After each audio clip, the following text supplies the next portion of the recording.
ပိုင်းကားရဲ့အစမှာတော့စီကျောင်းသားတွေအားလုံးကလက်ချတန်းနဲ့ပြေးဝင်နေပါတယ်။အိုကာမူကတော့ဟာဇာမာကိုထိုင်ကုန်နေရမရမှာကိုစိုးရိမ်နေတဲ့အတွက်လက်ဆွဲခေါ်သွားလိုက်ပါတယ်။အတန်းလေးကိုရောက်ရှိလာသူကတော့ဒေါက်တာဟာယာကီရဲဖြစ်ပြီးဒုက္ခိတဖြစ်နေတဲ့အတွက်ကျောင်းသားတွေလည်းအံ့ဩသွားပါတယ်။တကယ်တော့ဟာယာကီကအက်ဆီဒန့်ဖြစ်ခဲ့ရတာကြောင့်ခြေရည်လက်တီဆုံးရှုံးခဲ့တာပါ။ဒါကြောင့်သူကခြေထူးလက်တူအသုံးပြုနေကိုကျောင်းသားတွေကိုသင်ပေးခြင်းပါတယ်။အတန်းစင်းနေမှာတော့ဟာဇာမာကဆရာကိုတွားနှုတ်ဆက်လိုက်ပြီးအဲဒီချိန်ဟာယာကီကမျက်နှာပေါ်ကအမာယုတ်တီကိုတွေ့သွားတာကြောင့်မှတ်မိသွားပါတယ်။အိမ်နောက်မှာတော့ကန်တင်းထိုင်လိုက်ကြပြီးဟာယာကီကတော့ဒေါက်တာအိုမာရဲ့ခွဲစိတ်လက်ရာတွေကိုသတိရနေပါတယ်။တကယ်တော့ဟာဇာမာမျက်နှာကိုဒေါက်တာအိုမာကခွဲစိတ်ပေးခဲ့ပြီးဟာယာကီကလက်ထောက်ကူဖြစ်လုပ်ပေးခဲ့တာပါ။အဲ့ချိန်တုန်းကဟာဇာမာကဘုံပေါက်ကွဲမှုကြောင့်ဂိုလုံးဒဏ်ရာရခဲ့ပြီးဆရာဝန်တွေအားလုံးကလည်းလက်လျှော့ခဲ့ပါတယ်။ဒါပေမဲ့ဒေါက်တာအိုမာကတော့ယုံကြည်ချက်ပြည့်နဲ့ဟာဇာမာကိုတက်ရှင်နိုင်အောင်ကူပေးခဲ့ပါတယ်။ခွဲစိတ်ပြီးချိန်မှာတော့ဟာဇာမာကပြန်လည်ထူထောင်ရင်းတွေလုပ်ခဲ့ရပြီးဒါကိုဟာယာကီကစောင့်ကြည့်ခဲ့တာပါ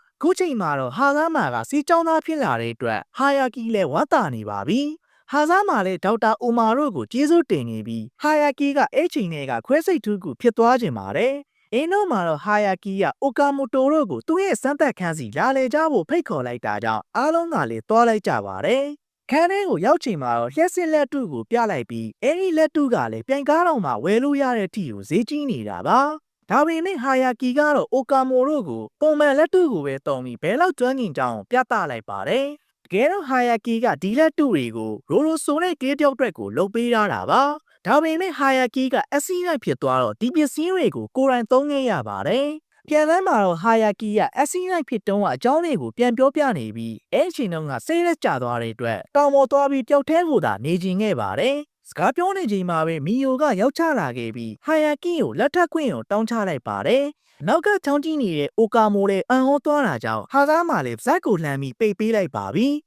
အဲဒီချိန်ဟာယာကီကတော့မီယိုကိုအိမ်ပြန်ခိုင်းလိုက်ပြီးနောက်ထပ်ပြေးဖို့ပြောနေခဲ့ပါတယ်။မီယိုကတော့ဟာယာကီကသူမရဲ့နာဂတ်အတွက်ကိုပြောနေမှန်းအောင်သိတာကြောင့်အဝေးကိုတွန်းထုတ်ဖို့သာတောင်းဆိုလိုက်ပါတယ်။နောက်ဆုံးမှာတော့ဟာယာကီလည်းမီယိုကိုလက်ခံခဲ့ပြီးအိုကာမိုတို့ကလည်းဂုဏ်ပြုစကားတွေပြောလိုက်ကြပါပြီ။အင်းညမှာတော့အိုကာမိုကမီယိုကိုအိမ်ပြန်လိုက်ပို့ပြီးခဲ့ပြီးဟာယာကီကဟာဇာမာကိုစမ်းသပ်ချက်တွေအကြောင်းရှင်းပြခဲ့ပါတယ်။အဲ့ဒါကတော့ခန္ဓာကိုယ်ရဲ့ကိုရိုးစားတော့မှဖြစ်ပြီးအဲ့ဒီစမ်းသပ်ချက်သာအောင်မြင်ရင်ဟာယာကီကအရင်လိုခွဲစိတ်ဆရာဝန်ပြန်ဖြစ်တော့မှာပါ။ဒါကြောင့်ဟာဇာမာကလန်သွားခဲ့ပြီးခွဲစိတ်မှုကိုဘယ်လိုလုပ်မှလဲလို့မေးချလိုက်ပါတယ်။ဟာယာကီကတော့တိုင်တိုစင်းရုံမှာရှိတဲ့ငယ်ချင်းဒေါက်တာတာယာကကိုခွဲစိတ်ခိုင်းမှုတွေးနေခဲ့တာပါ။နောက်ရက်မှာညှော့သားစင်းရုံကိုသွားလိုက်ကြပြီးဟာဇာမာကတော့အပြင်ဘက်မှာစောင့်နေခဲ့ပါတယ်။အဲဒီချိန်ဟာယာကီကတာကာယာကိုစမ်းသပ်ချက်ကြောင်းရှင်းပြလိုက်ပြီးခွဲစိတ်ပေးဖို့အတွက်ကိုတောင်းဆိုလိုက်ပါတယ်။ဒါပေမဲ့တာကာယာကညှင်းချလိုက်တာကြောင့်ဟာယာကီလည်းအကြောင်းပြချက်တွေပေးခိုင်းနေပါပြီ။ဟာယာကီကတာယာကိုလေတန်းနဲ့ကငယ်ချင်းဖြစ်ခဲ့တဲ့တန်ရုံးစင်ကိုထောက်ပြီးခွဲစိတ်ပေးဖို့တောင်းပန်နေပါတယ်။ဒါပေမဲ့တာယာကဟာယာကီကိုပါချလိုက်ပြီးပြပြခါခါပြောဆိုရင်းခန်းထဲကပါမောင်းထုတ်လိုက်ပါတယ်။နောက်ကြမှာတော့ဒေါက်တာဆာဘာမဲကရောက်ရှိလာခဲ့ပြီးအကျိုးเจ้าကိုမေးနေတာကြောင့်တာယာကလည်းရှင်းပြလိုက်ပါပြီ။တာယာကစိတ်ထဲမှာတော့ဟာယာကီကအက်ဆီဒန့်ဖြစ်တုန်းကတခါတည်းတင်သွားခဲ့တဲ့အတွက်ဒေါသတွေပါထွက်နေခဲ့ပါတယ်။အဖက်မှာတော့ဟာယာကီကစိတ်ရက်ကျနေခဲ့ပြီးခွဲစိတ်မှုကိုသူကိုယ်တိုင်လုပ်ဖို့အတွက်ကိုတွေးနေခဲ့ပါတယ်။ဟာယာကီကတိတ်မာတော့ကခွဲစိတ်ဆရာဝန်ဖြစ်ခဲ့တဲ့အတွက်အနာဂတ်မှာလည်းလူနာတွေကိုခွဲစိတ်ကုသပေးခြင်းနေတာပါ။ဒီတစ်ခါမှလည်းသူ့လက်ကိုသူကိုယ်တိုင်ခွဲစိတ်ဖို့ကိုကြံစီနေတာကြောင့်ဟာဇာမာလည်းဝင်တားလိုက်ပါတယ်။ဟာဇာမာလည်းအရင်တုန်းကချားလူတွေကိုခြေလက်အင်ကခွဲစိတ်ပေးခဲ့တဲ့အကြောင်းတွေပြောပြလိုက်ပြီးဟာယာကီကိုကုသဝင်ပေးဖို့အတွက်ကိုတောင်းဆိုလိုက်ပါတယ်။ဟာယာကီကတော့ဟာဇာမာစိတ်ကူးလက်စင်ရှိတာကြောင့်ထောင်နှန်းဆိုင်ရမှာကိုစိုးရိမ်နေတာပါ။ဒါပေမဲ့ဟာဇာမာဆရာကိုအရင်လိုပြန်ဖြစ်စီနေတာကြောင့်ကုသဝင်ပေးဖို့ကိုသာပြောနေခဲ့ပါတယ်။နောက်ရက်မှာတော့ဟာယာကီကဘေးလေးကိုခွဲစိတ်ဖို့အတွက်စမ်းလေးကျင်ခိုင်းပြီးဒေါသနာစကားတွေကိုလည်းအပန်သွင်းထားပါတယ်။ဟာယာကီကဘေးလေးရဲ့ကျွမ်းကျင်တဲ့ခွဲစိတ်ပညာကြောင့်ဒေါက်တာအိုမာဝေပိုးနေတာလားလို့တောင်မှထင်မှားနေပါတယ်။နောက်ရက်မှာတော့ဟာယာကီကတန်းချင်းနေဇက်တိုက်ပေးနေတဲ့အတွက်ចောင်းသားတွေကြားထဲမှာတော့ပြောစရာဖြစ်လာခဲ့ပါတယ်။ဖက်မှာတော့ဟာဇာမာကဟာယာကီရဲ့လက်တွေကိုခွဲစိတ်ပေးနေပြီးဟာယာကီကတော့ဘေးလေးရဲ့ပညာပေါ်ကိုယုံထားခဲ့တာပါ။နောက်ရက်မှာတော့ဟာယာကီကចောင်းသားတွေအားလုံးရှိမှလက်တုံးတွေကိုသုံးပြီးလူနာကိုပါခွဲစိတ်ပြပါတယ်။အဲ့အပြင်ချောက်တူတွေပါသုံးပြလိုက်တဲ့အခါမှာတော့စာချင်းဒီအားလုံးကလည်းအံ့ဩသွားပါတယ်။အိုကာမူကတော့ဟာယာကီရဲ့လက်တုတွေကဟာဇာမာလက်ချက်ဆိုတာသိနေတာကြောင့်ခုံမေးလိုက်ပါပြီ။ ညနေရောက်မှာတော့ဟာစားမာကမီယိုစီကိုတွားတွေးလိုက်ပြီးပန်တိုစင်းအောင်စီကဖိတ်ခေါ်စာကိုပြသလိုက်ပါတယ်။ရင်တုန်းကတိုင်တိုစင်းအောင်ကဟာယာကီကိုလှုပ်ထုတ်ခဲ့ပေမဲ့အခုချိန်မှာတော့ပြန်ကန်းလန်းလို့လာနေခဲ့ပါပြီ။တစ်ဖက်မှာတော့တိုင်ယာကာတို့၃ယောက်ကဟာယာကီကြောင့်တိုင်တိုစင်းအောင်ပြန်လာမှာကိုစိုးရိမ်နေပါတယ်။နောက်ရက်မှာတော့ဆရာဘဲညောက်သားစင်းအောင်ထဲကိုရောက်နေချိန်ရိုရိုလေးကဟာယာကီကိုပြေးဖက်လိုက်ပါတယ်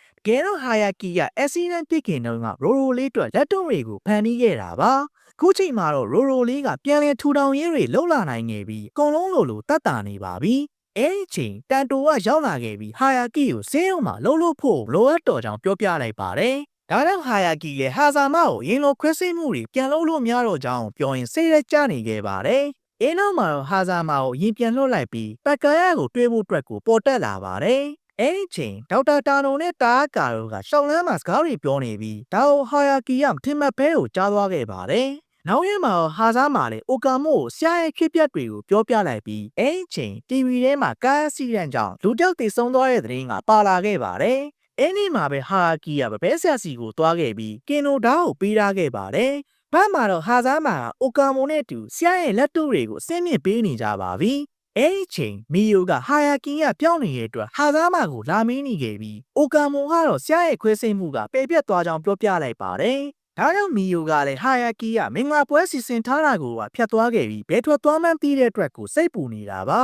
။ဖက်မှာတော့တာကာယာတို့ကဒေါက်တာတာနိုပြောင်းနေတဲ့အတွက်ထူးဆန်းနေခဲ့ချိန် TV ထဲမှာကာယာစီးတဲ့သတင်းကပါလာခဲ့ပါတယ်။အဲဒီချိန်ဟာသားမှလည်းတိုင်တိုစင်းရုံကိုရောက်လာခဲ့ပြီးရိုရိုစီမှာဆရာရဲ့သတင်းကိုမေးကြည့်လိုက်ပါတယ်။ရိုရိုကဟာယာကီကခါတိုင်းနဲ့ကိုတူနေခဲ့ပဲကြောက်စရာကောင်းနေပြောနေခဲ့တာပါ။အင်းညမှာတော့တာကရဲမှုစီမှာကာယာစီးတဲ့သတင်းကိုတွားဆုံစမ်းနေပြီးတည်သွားတဲ့သူကဒေါက်တာတာနိုဖြစ်နေကြောင်းသိလိုက်ရပါတယ်။အင်းနောက်မှာဟာယာကီကတာကအင်ကိုလာလေခဲ့ပြီးခုဆိုရင်ဟာယာကီကရှော့တူတွေနဲ့လမ်းလျှောက်နိုင်နေခဲ့ပါပြီ။ဟာယာကီကတာကာယာကိုသူရင်လုံးကအက်ဆီဒန့်ဖြစ်ခဲ့တဲ့ကြောင်းမှတ်မိလားလို့မေးကြည့်လိုက်ပါတယ်။အဲ့ဒီပြင်စင်းအောင်ကနေထွက်သွားခင်မှာပဲဒေါက်တာတာနိုနဲ့တာကာယာတို့ရှောင်းလန်းမှာစကားပြောနေတာကြားခဲ့ကြောင်းကိုပြောပြလိုက်ပါတယ်။ကဲတော့ဟာယာကီကဒေါက်တာတာနိုစီရင်သွားတွေးခဲ့ပြီးဒီကြောင်းတွေကိုမေးကြည့်ခဲ့တာပါ။အဲဒီချိန်ဒေါက်တာတာနိုကဟာယာကာကိုအက်ဆီဒန့်ကတာကာလောက်တာဖြစ်ကြောင်းပြောပြနေရင်ကားမောင်းနေပါတယ်။အင်းတို့မောင်ကကြောက်သေးကိုကြာသွားခဲ့ပြီးဟာယာကီကလွတ်မြောက်သွားပေမဲ့တာနိုကတော့တည်ဆုံးသွားပါတယ်။